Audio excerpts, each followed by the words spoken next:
preaching, and right after I started the sermon, a lady came through the back door. She had black pants dropped down to here. You know what I am talking about. A big chain here.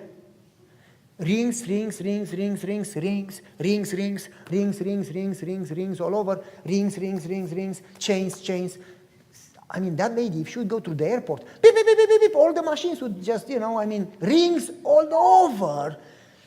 Hair was shaved here and was big here. It was pink, blue, red or something, yellow, green. I don't remember colors. She was like, come on, stay away from my church, and she came in the church. And I was like, almost stopped preaching. Wow, she's good for museum or something. And she came through the door, and I kept preaching. When I finished sermon, when we started to sing the closing hymn, she left.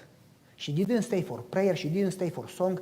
Obviously, she didn't want to talk to people. She wanted to be left alone. But we had a policy in our church. Nobody enters that door without being prayed for. And during the breaks, you would see people on the hallway praying together for one another.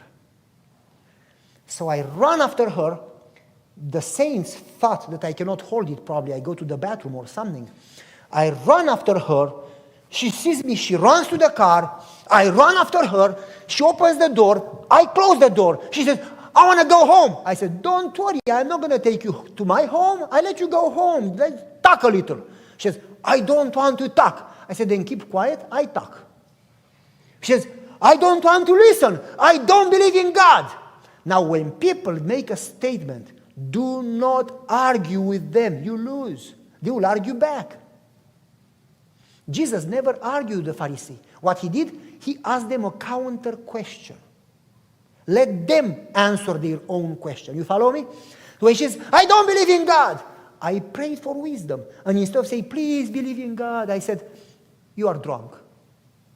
She said, what? I said, you heard me. You are drunk. She said, no, I'm not drunk. Yes, you are. No, I am not drunk. I said, yes, you are. No. I said, yes. No. Yes. Why do you say that I am drunk? You said that you don't believe in God. Yes, I don't believe. But you came to church. Yes, I came to...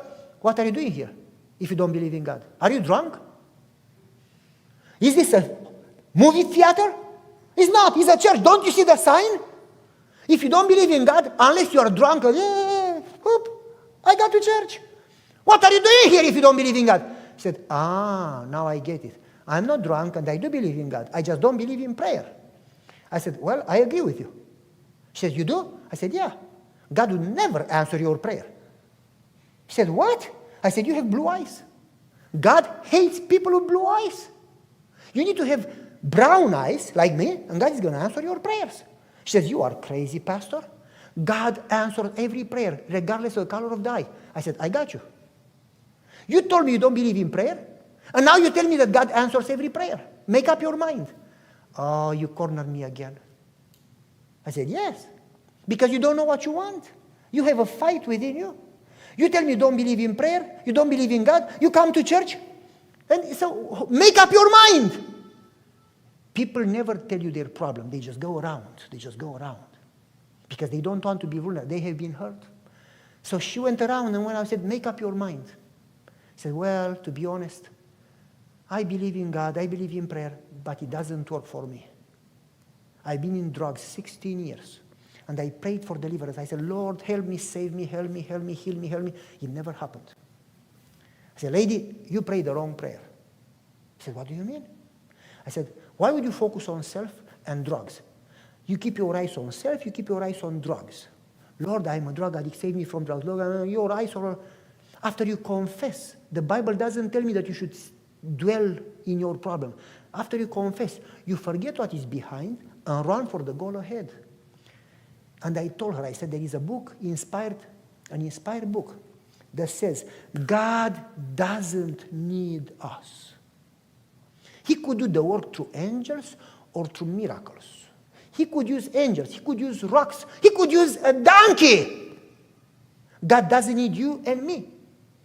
But she says, God uses us because the more we serve others, the more we grow ourselves. And then she says in the next sentence, when we serve others, we become more and more like Jesus that came to serve until we copy his character. And service changes the servants. Isn't that beautiful? I said, lady, you focus too much on self. I want you, when you pray, say, Lord, I'm a drug addict, forgive me. And I give you permission to do to me whatever you want, to forgive me and to change me. But meanwhile, I'm not going to focus on me. I'm going to go out there and save somebody, a precious soul, because you love them too, not only me. And I'm going to let you change me while I change that one. He says, so how should I save somebody? Give a Bible study. I don't know how to teach. I said, lady, I don't want you to teach. If you teach them, you make them just like you. This is the study, just give it to them. And I taught her how to do it. And if I give a Bible study, am I going to get out of drugs? I said, yes. What if I don't? I said, well, then don't teach Bible studies anymore. If I don't change, I'll never come back to church. I said, deal. If you don't change, I don't want you in the church. She said, okay. She took the Bible study, she took the address, she left. 10, 15 minutes later, she called me, I hate you, I hate your church, I hate your God, I'll never come back.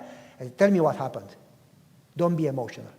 She said, well, it's an apartment building, it has an intercom, you have to ring the bell so somebody would open the door. Nobody opened the door. God doesn't consider me worthy to give a Bible study. I am not coming back to church.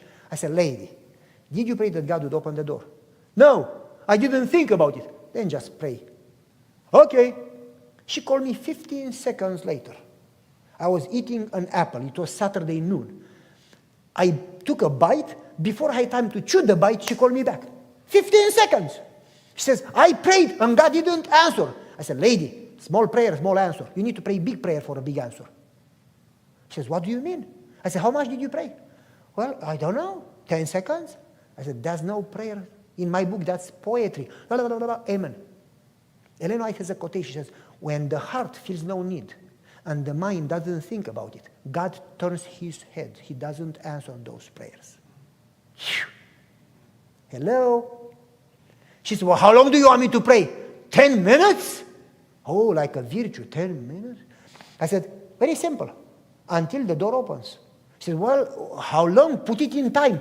15 minutes? I said, until the door opens and you give a Bible study. What if the door doesn't open? Simply, you keep praying.